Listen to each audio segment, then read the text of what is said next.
قائد تحریک جناب سید منور حسن صاحب امیر جماعت اسلامی پاکستان کو تشریف لائیں اور آج کے تاریخی یوم تاسیس میں آپ سے خطاب فرمائیں. جناب سید منور حسن صاحب.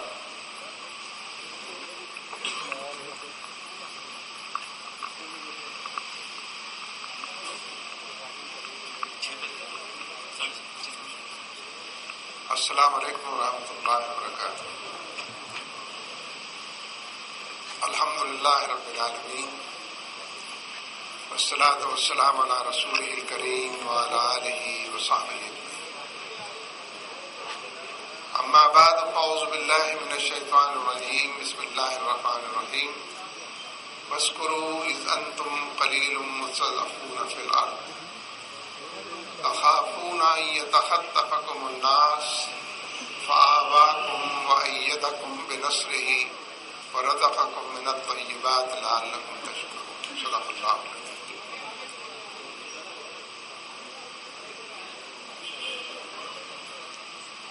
محترم جناب عمر فاروق مودودی صاحب،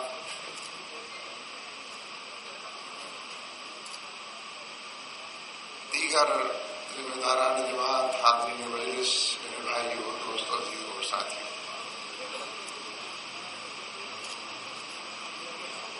جماعت اسلامی اپنے سفر کے 70 سال مکمل کر چکی ہے اور یہ سفر ابھی جاری ہے. مولانا سید ابو الاعلیٰ مودودی رحمۃ اللہ علیہ نے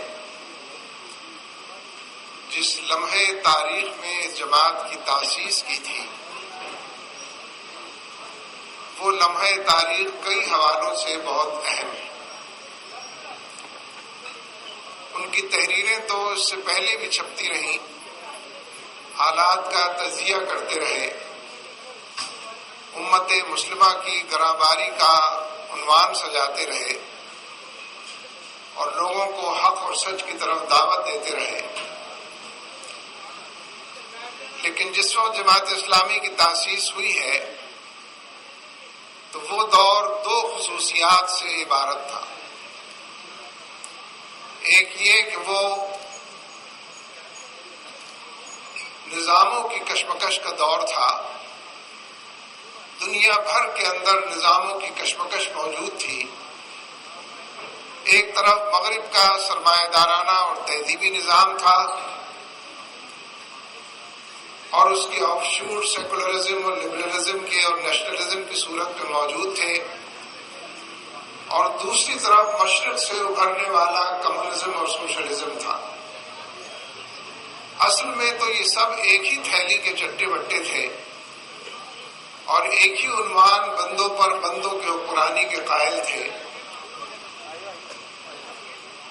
لیکن بحیثیت مجموعی یہ سمجھا جاتا تھا کہ ایک نظام انسانوں کی فلاح اور بہبود کے لیے ہے اور دوسرا ان کے استحصال کے لیے، لوٹ مار کرنے کے لیے. عین اس لمحے جب مولانا سید ابو الاعلیٰ مودودی رحمہ اللہ کی آواز گونجی تو انہوں نے جہاں ایک طرف لوگوں کو یہ باور کرایا کہ انسانوں کے بنائے ہوئے نظام کتنے ہی خوبصورت ہوں، خوش شکل ہوں، دل آویز ہوں، پرکشش ہوں، وہ سب کے سب انسانوں کی بھلائی پر منتج نہیں ہوتے، بلکہ انسانوں کے اندر بگاڑ اور معاشرے کے اندر خرابی کا موجب اور سبب بنتے ہیں. اور دوسری طرف مثبت پیرائے میں مولانا نے اسلام کو ایک نظام کی حیثیت سے جیسا کہ وہ ہے پیش کیا اور لوگوں کو یہ باور کرانے کی اپنی تحریر سے اور تقریر سے، اپنے استدلال سے، فلسفے اور نظریے سے لوگوں کو یہ باور کرانے کی کوشش کی کہ انسانیت کی فلاح کا، کامیابی کا بھیجا ہے اور اسی کی تکمیل کے اندر انسانوں کی فلاح اور بھلائی. لہذا اس دور کی یہ خصوصیت کہ وہ نظاموں کی کشمکش کا دور تھا، مولانا نے بڑے پیمانے پر یہ بات لوگوں کو باور کرائی کہ اسلام سے زیادہ مکمل کوئی اور نظام نہیں. یہ ایک انقلاب ہے، زندگی گزارنے کا طریقہ ہے، فرد کی انفرادیت کے جو معاملات و مسائل ہو سکتے ہیں ان سب میں بھی رہنما ہے، اور افراد پر مشتمل معاشرہ جس نظام کی پیاس اپنے اندر، طلب اپنے اندر محسوس کرتا ہے، اس کا بھی مداوع ہے۔ اس دور کی دوسری خصوصیت یہ تھی کہ وہ اپنے تئیں اپنے آپ کو عقل پرست دور کہتا تھا، ریشنلزم کے حوالے سے، عقلیت کے حوالے سے، کہ ہم چیزوں کو چھان پھٹک کر دیکھتے ہیں، عقل کے پیمانے پر جو صحیح اترے اس کو قبول کرتے ہیں، اور عقل کے پیمانوں پہ جو مسترد ہو جائے اس کو مسترد کرتے ہیں۔ اصلاً تو یہ وحی کو مسترد کرنے کی کوشش تھی۔ مولانا سید ابو الاعلیٰ مودودی رحمۃ اللہ علیہ نے اپنے سے پیشتر کئی مجددین کے حوالے سے بھی اور خود اپنے طور پر بھی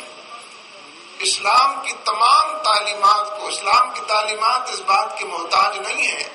کہ وہ عقل کی کسوٹی پر بھی پوری اتر کر دکھائے، وہ تو اللہ اور اس کے رسول کی طرف سے تعلیمات بھیجی اور پہنچائی گئی ہیں۔ لیکن مولانا سید ابو الاعلیٰ مودودی نے اسلام کی تعلیمات کو، ان کی حقانیت کو، ان کی سچائی کو عقل کے پیمانوں پر بھی ناپ کر، تول کر، اس میزان کو نصب کر کے لوگوں تک یہ بات پہنچائی اور بتائی کہ انسانی ذہن جو کچھ سوچتا ہے اس کے سوالوں کا جواب اسلام کے پاس موجود ہے۔ اس انسانی ذہن کے پاس جو اعتراضات ہیں ان کو رفع کرنے کا اور ان کا جواب دینے کا طریقہ اور سلیقہ اسلام کے پاس موجود ہے۔ غرض ان دو حوالوں سے مولانا نے وہ لٹریچر تیار کیا جو قرآن و سنت پر مبنی تھا، آسمانی ہدایت اور نبی اکرم صلی اللہ علیہ وسلم کے اسوے پر مبنی تھا، لیکن شافی کافی ایک بڑی جدوجہد کو آراستہ پیراستہ کرتا تھا، بڑے پیمانے پر لوگوں کو کشمکش مول لینے اور زندگی کے تمام دائروں، مورچوں اور محاذوں میں اس کشمکش کو جاری رکھنے کی دعوت دیتا تھا۔ مولانا نے معاشرے کے اندر جو غلامانہ معاشرہ تھا ابتدا میں تحرک پیدا کیا، سرگرمی اور جہد کا عنوان سجایا اور بڑے پیمانے پر پیروں کو غبار آلود کرنے، سر سے کفن باندھ کر نکلنے، جان ہتھیلی پر لے کر چلنے اور بڑے مقاصد کے لیے زندہ رہنے کا فن لوگوں کو سکھایا۔ ان 70 سالوں کے اندر مجھے کہنے دیجئے کہ علمی اعتبار سے تو کیپٹلزم بہت پہلے شکست کھا چکا ہے۔ تحقیق کے دائرے میں، استدلال کے میدان میں، فلسفے اور نظریے کی قوت کے حوالے سے یہ جتنے اسم ہیں، جتنے نظام ہائے زندگی ہیں، یہ بہت پہلے شکست کھا چکے تھے۔ مولانا کی تحریروں کے مقابلے میں کوئی تحریر، مولانا کے استدلال کے مقابلے میں کوئی استدلال، اور ان تمام نظاموں کے اپنے فلسفوں اور نظریوں کے مقابلے میں اسلام کا فلسفہ اور نظریہ شافی کافی ثابت ہوا۔ لیکن عملی طور پر بھی وہ جو اونٹ کی پیٹھ پر آخری تنکا کہا جاتا ہے، عملی طور پر بھی ایک ایک کر کے یہ نظام شکست سے دوچار ہوتے رہے، اور آج اگر دنیا کے اندر وقت کا سیکولرزم اور کیپٹلزم اپنے آپ کو پوری دنیا کا حکمران جانتا اور گردانتا ہے تو قوت کے بل پر وہ یہ کام کرتا ہے۔ استدلال کی قوت اس کی ختم ہو چکی ہے، دلیل سے بات کرنے کا یارہ اس کے اندر موجود نہیں ہے۔ فلسفہ پیش کر کے فلسفے کا مقابلہ کرنا، نظریہ پیش کر کے نظریے کو برتر اور بہتر ثابت کرنا آج کے مغرب اور اس کی تہذیب کے پاس، آج کے مغرب اور اس کے سرمایہ دارانہ نظام کے پاس یہ تمام چیزیں نہیں۔ اور اس وقت یعنی یہ بات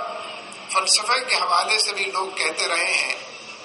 کہ وہی نظریات پنپتے ہیں، فروغ پاتے ہیں، دل و دماغ میں جگہ پاتے ہیں، سلوگن بنتے ہیں، لوگوں کے لیے قبولیت کا عنوان بنتے ہیں،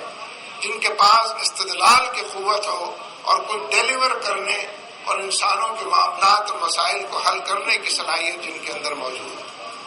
اس لیے بلا خوف تردید یہ بات کہی جا سکتی ہے کہ آج کا مغرب کا تہذیبی نظام نہ صرف یہ کہ سسک رہا ہے بلکہ سسکیاں بھی لے رہا ہے، اور اپنی ناکامی اور شکست کو